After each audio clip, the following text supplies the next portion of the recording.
Let me share this with you while it's happening. So I finally just anchored and dinghied to shore. We're going next to a park here, like a big park preserve, I should call it. And I took Wavy to shore so she could do her business, like I should. And then we come up on this. We're still in the park, and of course, I was like, hey, maybe we'll stop there and go walk around some more. No mooring. So I've asked this question occasionally. What's the point of something like that if people can't use it? I mean, what would it hurt for us to pull up right there and just tie up and go look around? That's my question. It's, who's in charge here? Who's in charge of all this? Okay, I think I found a dock we can stop at for a little bit here. It looks like it's part of the park, and I could care less if it has a sign up saying we can't.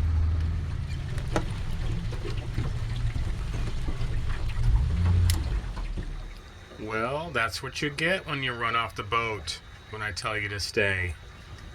Now you're sitting out in the rain.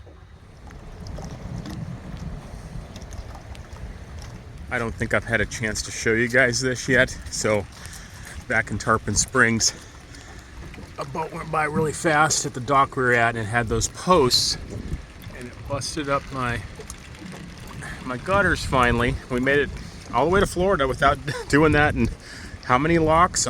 50 locks. Kind of reminds me of this part on here. Hold on a second. One of the best movies of all time, of course, is The Big Lebowski. And when his car, they keep beating up his car, like they steal his car and he gets it back, and finally at the end, the Germans catch it on fire in the parking lot, and he just walks up and goes, "They finally did it. They finally wrecked my car." He doesn't say it quite like that. I don't know if I can put a clip in here or not, but I just love that. I kind of feel the same way about the gutters. It's like, it finally happened. They finally did it. They wrecked my gutters.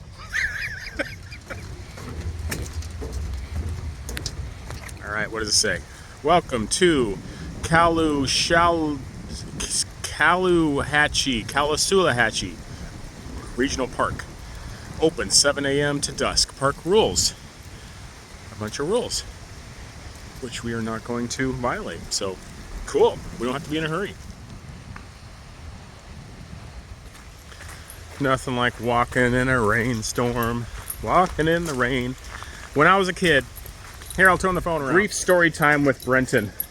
So when I was a kid, I used to go for long walks. I've always been a walker ever since I was probably, 12 on, especially in my teenage years.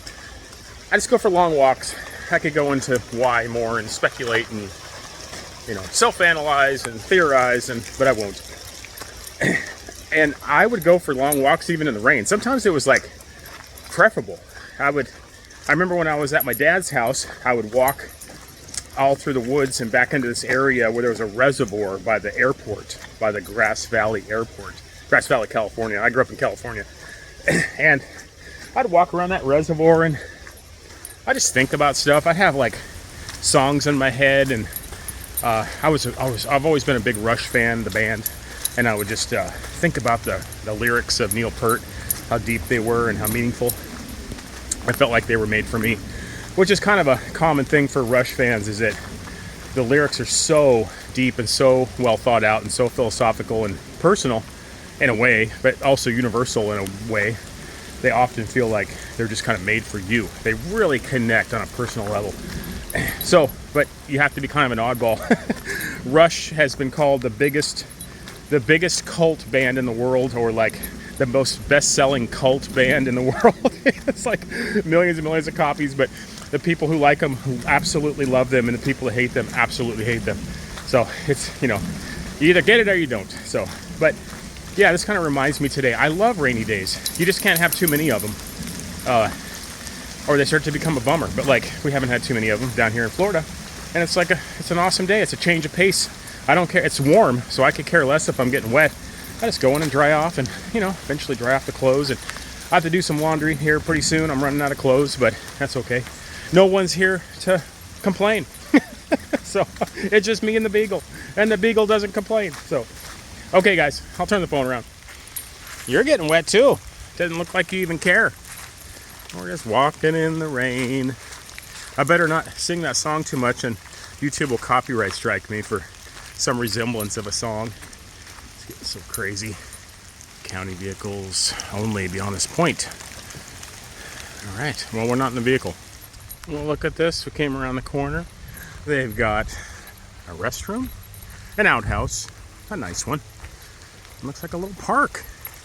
I'm sure on the other side of this park, over on the roadside, there's probably gates and possibly even park rangers that are there to collect some money or what have you.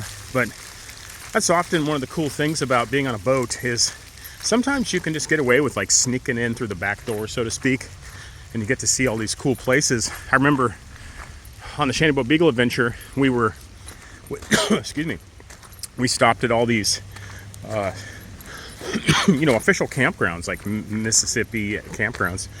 And they were all closed for the season because it was winter, but they weren't really closed. I mean, you couldn't come in from the roadside because there's gates up, right? But on the water side, you just pull up to one of their docks and go walk around. We were taking like hot showers and doing laundry, with pay washers and looking around and stuff. And it was like, I thought it was awesome. That's just kind of my style. I love just kind of being the last in line. Maybe that's what Ronnie James Dio was singing about. The last in line. Then you kind of wander off when no one's looking.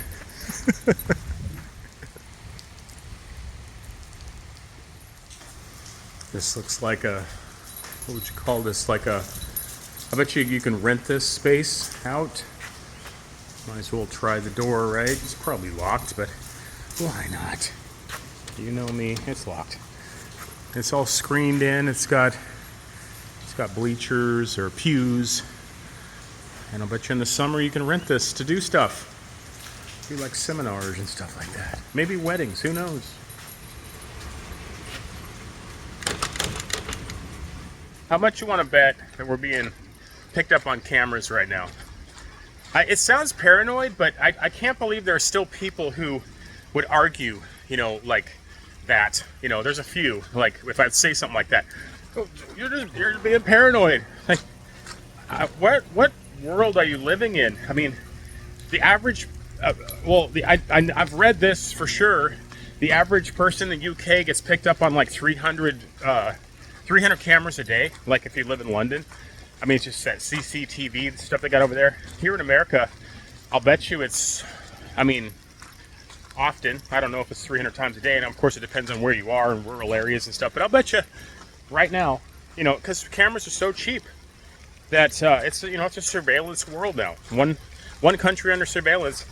You just get picked up. You get picked up on cameras. And they put them everywhere. Because, why wouldn't they, right? I mean, it beats hiring someone to sit at a gate and make sure you're supposed to be somewhere. I mean, it's a huge. I wish I was a smarter person and more articulate, because this is a good example of I can understand things, really well on a deep level. But as soon as I try to articulate them, what ends up happening is I try to make the argument to the other side, and it means I have to kind of hold two stances at once, like cognitive dissonance, and I would have to try to make the case and cut off at the pass the proponent on the other side of the podium, in the other podium when we're in a debate, right? And be trying to foresee their argument and what they would say. Well, of course we have to have cameras, and of course, it's because there's bad people out there, and because of course there's public, private property. It's I get it. I always understand the other side of the argument, but I do always fall on one side of the argument. Maybe I'm talking myself into just making pontifications and paradises that are one-sided, and then just let the people who disagree. We can just have a quote-unquote debate in the comment section. Who knows? If you're brave enough, you could just meet me on Zoom or something, and we can have a debate on Zoom or Skype or whatever. I think the storm is getting even worse. I don't know if you guys can see this, but the wind's whipping through. We might just stay at that dock. We'll see if someone comes along and tells us to leave, and then we can make the argument. You're going to send us out in this storm? Do you want to be responsible for harming Wavey the pocket beagle. If we pull away from this dock, we could sink. We could get struck by lightning. An alligator could jump on board and eat us. Do you really want to be responsible for that? You look like a drowned rat.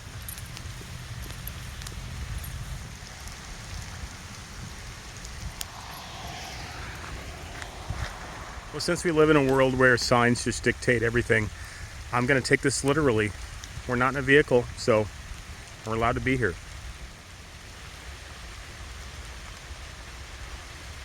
Let's go see what the outhouses are like here.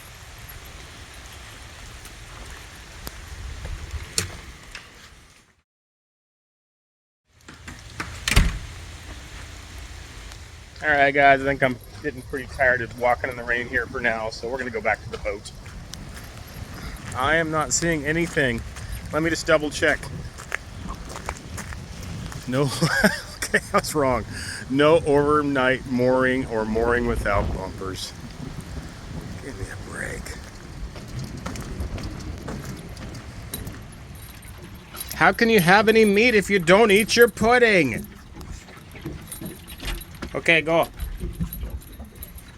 Go.